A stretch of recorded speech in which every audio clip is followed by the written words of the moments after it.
Okay, I have my 1979 Ford Bronco.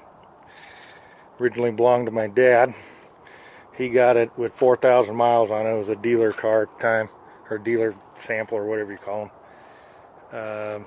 It's been sitting for quite a few years. I resurrected it.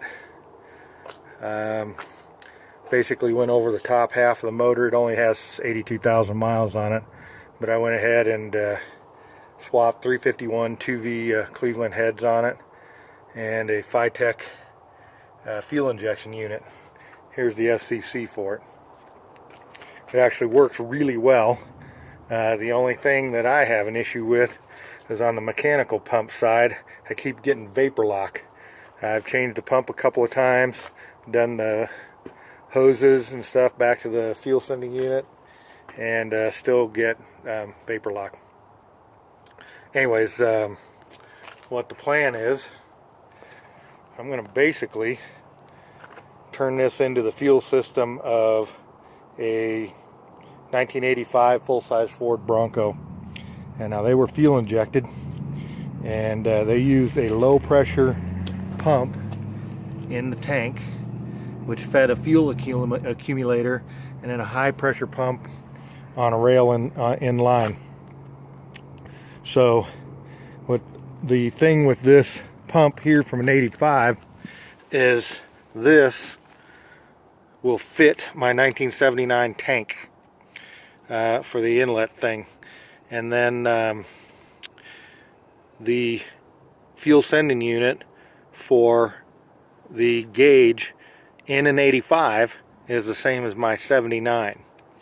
So then this low pressure pump is going to feed the fuel command center for the Fitech unit. I am going to modify it, however. This line right here is the vent line that goes back to the tank.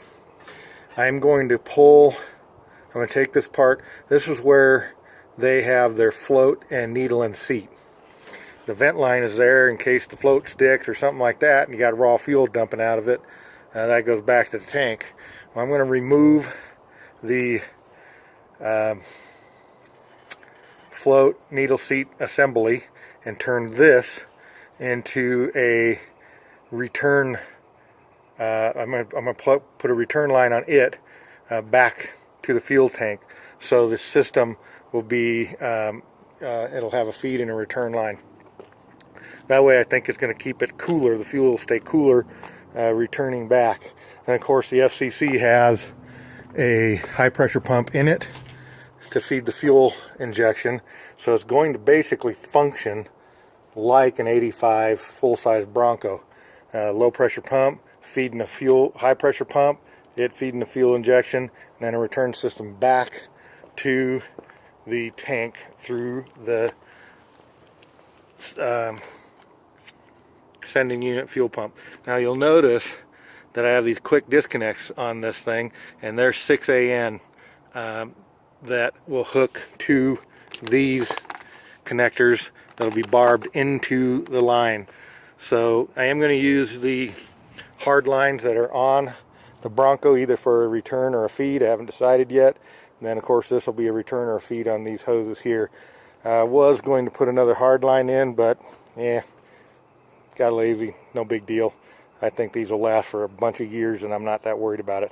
The hose is actually EFI hose, so in case I ever try to do something like a high pressure pump in the tank, I'll do that. But that is fairly complicated. Even if you try to use full-size Bronco tanks and pumps and stuff like that, the inlet where this goes into the tank is different for the mid-90s full-size Broncos. So you'd have to do a tank which has different inlet hoses and also the crap for putting fuel in it, and how it vents the tank, all that stuff. So I'm going to avoid all that by just going to this unit here and keeping my FCC.